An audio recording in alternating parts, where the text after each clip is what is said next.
তৃণমূল নেত্রী এবং অভিষেক বন্দ্যোপাধ্যায় প্রায় সব সিটের উপরই ক্যান্ডিডেট অ্যানাউন্স করে দেবেন, 3টে সিট বাদ দিয়ে, যেটা দার্জিলিং এর তাদের জোট সঙ্গীরা লড়বেন। কিভাবে আপনি দেখছেন একসঙ্গেই সব প্রার্থী ঘোষণা করে দিল তৃণমূল আজকে?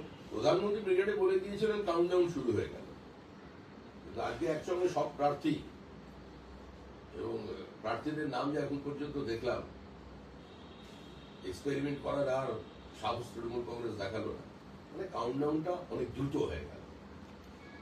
জয়ী প্রার্থীদের নাম আগে বেরিয়ে গেছে অর্ধেক,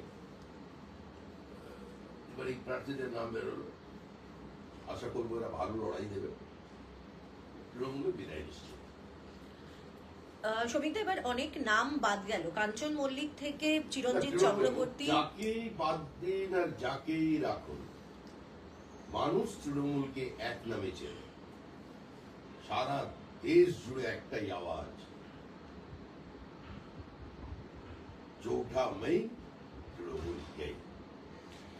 নন্দীগ্রামে অনেকে করা হচ্ছিল কে ক্যান্ডিডেট হবেন, মমতা বন্দ্যোপাধ্যায় হবেন কিনা, যখন আপনারা গতকাল অ্যানাউন্স করে দিয়েছেন শুভেন্দু অধিকারী ভবানীপুরে যাচ্ছেন, আজকে আপনাদের দল থেকে একজন গেছেন টিএমসিতে, যার নাম অ্যানাউন্স করা হলো নন্দীগ্রাম থেকে। আগে তো শুনেছিলাম আমাদের মুখ্যমন্ত্রী বলেছিলেন নন্দীগ্রামের মেয়ে, ভুলতে পারি বাপের নাম, ভুলবো না কোন নন্দীগ্রাম, এই স্লোগানও পশ্চিমবঙ্গে চলেছে। কিন্তু আজকে দেখা গেল যে নন্দীগ্রামে কেউ নেই। এই এত বলেছিলেন লোডশেডিং এর জয়, তো আজকে তৃণমূলের প্রার্থী তো প্রমাণ করে দিল জয়টা কিসের ছিল। আর যখন নৌকো ডুবে যায় তখন মানুষ খড়কুটো ধরেও বাঁচতে চায়। নন্দীগ্রামে গোটা পূর্ব মেদিনীপুরে তৃণমূলে অনেক আগে ডুবেছে, তো সেই কারণে শেষ মুহূর্তে একটু চেষ্টা করছে কিছু ধরে বেঁচে থাকতে।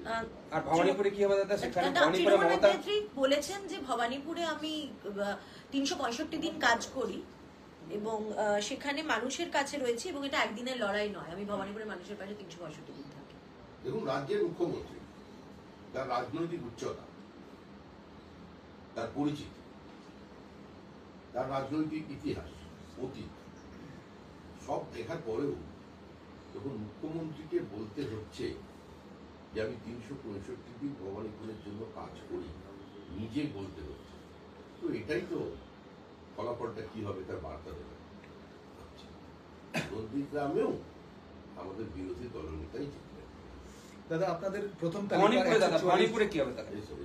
আপনি তো বলুন নন্দীগ্রাম বিরোধী দলনেতা, ভবানীপুরে কি হবে? ভবানীপুরে কি হবে? শুভেন্দু অধিকারী দলের কাছে আবেদন করেছিল যে আমি নন্দীগ্রামে জেতার পর গত 5 বছর যাবৎ আমার জয়কে লোডশেডিং এর জয় বলে তৃণমূল প্রচার করেছে, সেজন্য মুখ্যমন্ত্রী যেখানে দাঁড়াবেন আমি সেখানে দাঁড়াতে চাই। আমাদের সংসদীয় বোর্ড শুভেন্দু অধিকারীর আবেদন স্বীকার করেছেন এবং তাকে ভবানীপুর থেকে লড়ার ব্যবস্থা করে দিয়েছে। নন্দীগ্রামে তো তৃণমূল কংগ্রেস হেরে গেছে, হেভিওয়েটে দাঁড়ানোর কথা ছিল, কত জল্পনা কল্পনা চলছিল গত 1 বছর ধরে, নন্দীগ্রাম ছেড়ে দিল আগে, এবং শুভেন্দু অধিকারী ওইখানে কনসেন্ট্রেট করবে, ভবানীপুরও শুভেন্দু ছিল। দাদা, আপনাদের 144 জনের তালিকায় কোনো মুসলিম নেই, যখন কিনা বাংলায় 30% মুসলিম। আজকে তৃণমূলের তালিকায় দেখা গেল বহু সংখ্যক মুসলিম প্রার্থী হয়েছেন। দেখুন, আমরা তো হিন্দু মুসলমান দিয়ে ওরকমভাবে সমাজে বিভাজনের রাজনীতি করি না, বিশ্বাস করি না, এটা তো অস্বীকার করবার কোনো জায়গা নেই যে মুসলিম ভোট আমরা কম পাই বা আমাদের তাদের মধ্যে পেনিট্রেশন কম। এখনো পর্যন্ত আমাদের সংখ্যালঘুরা পুরোপুরি বুঝে উঠতে পারে। হ্যাঁ, আমাদের পঞ্চায়েত সদস্য আছেন, যেটা আমাদের বহু মুসলিম কর্মী দলে আছেন, বিশাল সংখ্যায়, তো সেই জন্য আমরা যাদের প্রার্থী পেয়েছি, যেখানে আমাদের সাপোর্ট বেশি, সেখানে আমরা প্রার্থী দিয়েছি। দিদি তো আজকে বলেছেন কিছুক্ষণ আগে কি এত অফিসার ট্রান্সফার করে দেওয়া হচ্ছে, সিনিয়র অফিসার যারা পোস্টেড ছিলেন, ঈদের সময় এসব করা হচ্ছে, যদি দাঙ্গা হাঙ্গা হয় তো কে কন্ট্রোল করবে?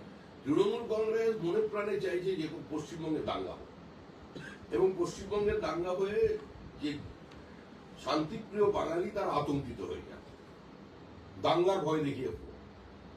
কোন রাজ্যের কোন মুখ্যমন্ত্রী এ ধরনের বিবৃতি দিয়েছেন? কোন রাজ্যে? হ্যাঁ, জেপিকে বিরুদ্ধে আক্রমণ করেন, সাম্প্রদায়িকতার কথা বলেন, হিন্দু মুসলমানের বিভাজনের কথা গোটা দেশ জুড়ে কংগ্রেস বলেছে। এখন সবাই তো আশ্রয়স্থল হয়েছে। আগে সিপিএম এর নেতারা ডাক দিতেন যে দিল্লি চলো ব্রিগেড থেকে, এখন সিপিএম এর বর্তমান যে নেতা তিনি ডাক দিচ্ছেন মুর্শিদাবাদ চলো।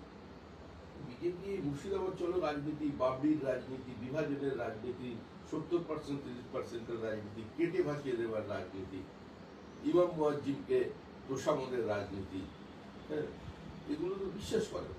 কারণ আমাদের রাজ্যের বর্তমান যা পরিস্থিতি, তাদের সবচেয়ে বেশি যে সম্প্রদায় আক্রান্ত এবং ক্ষতিগ্রস্ত গত রাজনৈতিক হত্যায় নিরিখে, সেটা তো সংখ্যালঘু সম্প্রদায়। তবে তারা যখন বুঝবেন আমাদের কাছে আসবেন, একটু সময় লাগছে, সরকার বানিয়ে নেওয়ার পরে তারা বুঝতে পারবেন। দাদা আজকে তৃণমূল নেত্রী আজকে করে নাও, করে নাও। দাদা আজকে প্রথমবার দেখলাম কি ক্যান্ডিডেট লিস্ট কিছুটা মমতা বন্দ্যোপাধ্যায় অ্যানাউন্স করলেন, কিন্তু বাকি সব বেশিরভাগ লিস্টগুলো অভিষেক বন্দ্যোপাধ্যায় অ্যানাউন্স করলেন। টিএমসিতে সাধারণত এটা দেখা যায় না, মমতা বন্দ্যোপাধ্যায় সব নামগুলো অ্যানাউন্স করেন। এটা নিয়ে আমাদের কিছু বলার নেই। এখন এটা নিয়েও যদি আপনারা জল্পনা তৈরি করেন, একটা মুখ্যমন্ত্রী লিস্ট আর একটা উত্তরাধিকারী লিস্ট, এরকম কেউ বলতে পারে, আমরা এটা মনে করি। আমাদের রাজ্যের মুখ্যমন্ত্রী, তিনি কি মহিলা মুখ্যমন্ত্রী, আমাদের সঙ্গে তার রাজনৈতিক লড়াই, তার নীতির লড়াই, তিনি যেভাবে সরকার চালিয়েছেন তার লড়াই। ব্যক্তিগত লড়াই স্তরে তো আমরা নেই। আমরা অত্যন্ত সৌজন্য বজায় রেখেই আনন্দের সঙ্গে নির্বাচনে প্রতিদ্বন্দ্বিতা করব এবং হই হই করে পশ্চিমবঙ্গের মানুষ তৃণমূলকে সরিয়ে দেবে। শোভিতা, আজকে মমতা বন্দ্যোপাধ্যায় বলেছেন যে কেন্দ্রীয় বাহিনী দেওয়া হচ্ছে, বলেছে যে বুথের মধ্যে যদি সিআরপিএফ দেওয়ার চেষ্টা করা হয় তাহলে আমরা কোর্টের দ্বারস্থ হব, কারণ বুথের মধ্যে শুধুমাত্র ভোটাররা থাকতে পারে। হুম? বুথের মধ্যে কেন্দ্রীয় বাহিনী নয়, শুধু ভোটাররা এই থাকতে কথা পারে। বলার অর্থ কি? যদি এরকম দেয়, কারণ তৃণমূল কংগ্রেস বুথের ভেতরে ভিন্ন রাজনৈতিক দলের এজেন্টদের উপরে আক্রমণ করে, আর মোটামুটি সরকারি কর্মচারী যারা থাকেন তাদের গান পয়েন্টে নিয়ে ভেতরে ছাপা দেয়। তো সেই জন্য ওরা বুঝতে পারছেন যে কোনো ক্রমে যদি বুথের মধ্যে একবার সিআইএসএ ঢুকতে পারে বা এই ছবি যদি বদলে যায়, তাহলে তো সর্বনাশ হয়ে যাবে। সেই জন্যই এই ধরনের জিনিস। মোট 72 জন বিধায়কের নাম বাদ গেছে তৃণমূলের প্রার্থী তালিকার থেকে। এই নিয়ে আমাদের কিছু বলার নেই। ওটা তৃণমূলকেই মানুষ ছুটি করে দিয়েছে, আর 72 জনকে ছুটি করে না। দাদা এমনি তৃণমূল নেই, বয়কট বিজেপি বলছেন, তো পশ্চিমবঙ্গের মানুষ